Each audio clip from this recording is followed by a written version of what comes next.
Assalamualaikum warahmatullahi wabarakatuh. Alhamdulillahirabbil alamin wa bihi nasta'in wa la umuri dinina wa ala alihi wa sahbihi wa man tabi'ahu bi ihsani ila yaumidin.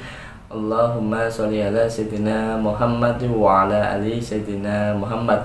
Wallahu ta'ala fi kitabil karim. A'udzu billahi minasyaitonir rajim. Bismillahirrahmanirrahim.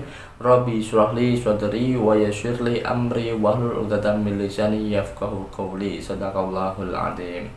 Alhamdulillah, puji syukur kehadirat Allah Subhanahu wa taala. Kita dipertemukan kembali dalam majelis insyaallah penuh barokah ini. Mudah-mudahan pertemuan virtual kita kali ini mendapatkan keberkahan dari Allah Subhanahu wa taala. Amin ya rabbal alamin. Rekan-rekan, pada kesempatan kali ini kita akan membawakan tema hukum membaca Al-Quran dengan cepat. Karena beberapa waktu yang lalu ada beberapa teman yang bertanya tentang hukum membaca Al-Quran dengan cepat. Nah, menurut tempo bacaan Al-Quran yang telah disepakati oleh ahli tajwid itu ada 4 tempo ya, ada empat tempo. Yang pertama adalah at-tartil, yaitu membaca Al-Quran dengan tempo lambat atau pelan sesuai dengan kaidah-kaidah ilmu tajwid serta memperhatikan maknanya. Tempo bacaan inilah yang paling bagus karena sesuai dengan perintah Allah di dalam surat Al-Muzammil, seperti itu ya. Jadi tempo yang pertama adalah tempo at-tartil yang membaca dengan lambat sesuai dengan kaidah ilmu tajwid. Kemudian yang kedua adalah at-tahqiq ya. At-tahqiq yaitu membaca Al-Quran dengan tempo lebih lambat dari tartil.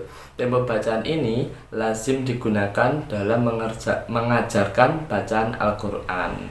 Jadi tempo at-tahqiq ini, tempo yang kedua ini lebih lambat dari at-tartil. Karena apa? Karena memang digunakan untuk mengajarkan bacaan Al-Quran kepada yang sedang dalam tahap belajar, seperti di TPQ, TPA, di musola-musola dan lain sebagainya.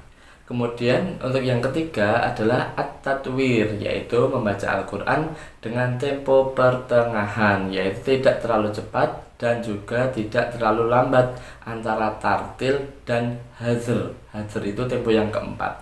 Ukuran bacaan yang digunakan dalam tatwir adalah ukuran pertengahan, yaitu jika ada pilihan yang memanjangkan bacaan 2, 4, atau 6, maka tatwir ini memilih yang 4 karena ini tempo pertengahan, jadi memilih yang tengah-tengah. Kemudian yang keempat, ada yang terakhir adalah al-hadr, yaitu membaca Al-Quran dengan cepat namun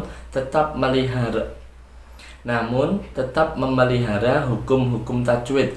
Cepat di sini biasanya menggunakan ukuran terpendek selagi dibolehkan, seperti bacaan mad jaiz dengan 2 harokat saja.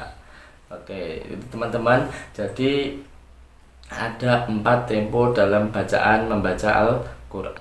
Kemudian di suatu penjelasan, Syekh Al-Ahwazi pernah ditanya tentang bacaan Al-Hadr. Beliau menjawab, Al-Hadr adalah bacaan yang murah, yang enak kata-katanya, namun tidak membuat orang yang membacanya keluar dari tabiat orang Arab pedalaman dan pembicaraan orang-orang yang fasih. Setelah membaca dengan salah satu riwayat dari salah seorang imam dari beberapa imam qiraah berdasarkan ketentuan dalam hukum mad, hamzah, qad, wasol, tasydid, tafkif, imamlah, tafkim, ihtilas, dan isba.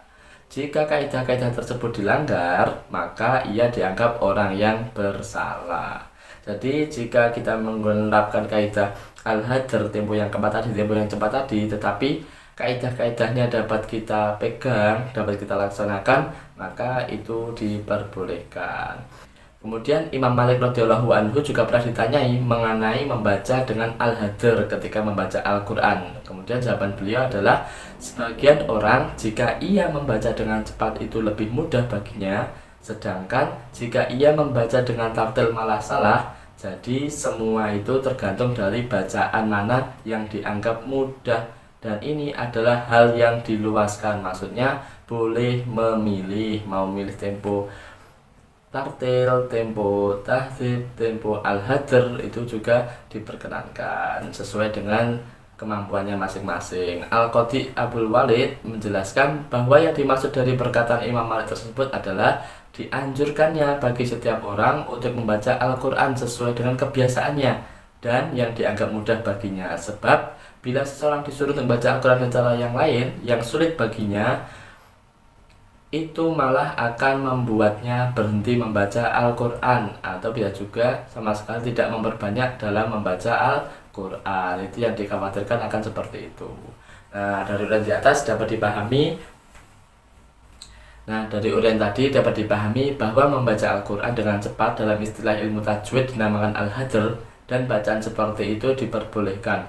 Bahkan dianjurkan jika memang seseorang merasa lebih mudah membaca dengan cara tersebut, dengan ketentuan selama orang yang membaca dengan cara tersebut tetap menjaga agar bacaannya tidak menyalahi aturan-aturan yang sudah ditetapkan dalam ilmu tajwid. Ya, tadi teman-teman dapat kita sampaikan. Kemudian referensi ini berasal dari yang pertama Al-Amit fi Ilmi Tajwid halaman 11.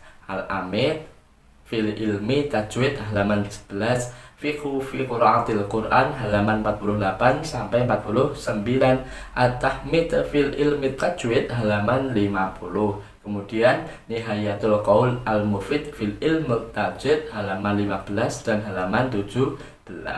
Oke, itu teman-teman, semoga dapat dipahami. Semoga di bulan Ramadan ini teman-teman juga lebih bersemangat lagi dalam membaca Al-Quran, sehingga target khatam berapa kali yang telah kita canangkan di awal Ramadan dapat tercapai di akhir Ramadan nanti. Semoga bermanfaat apa yang telah kami sampaikan.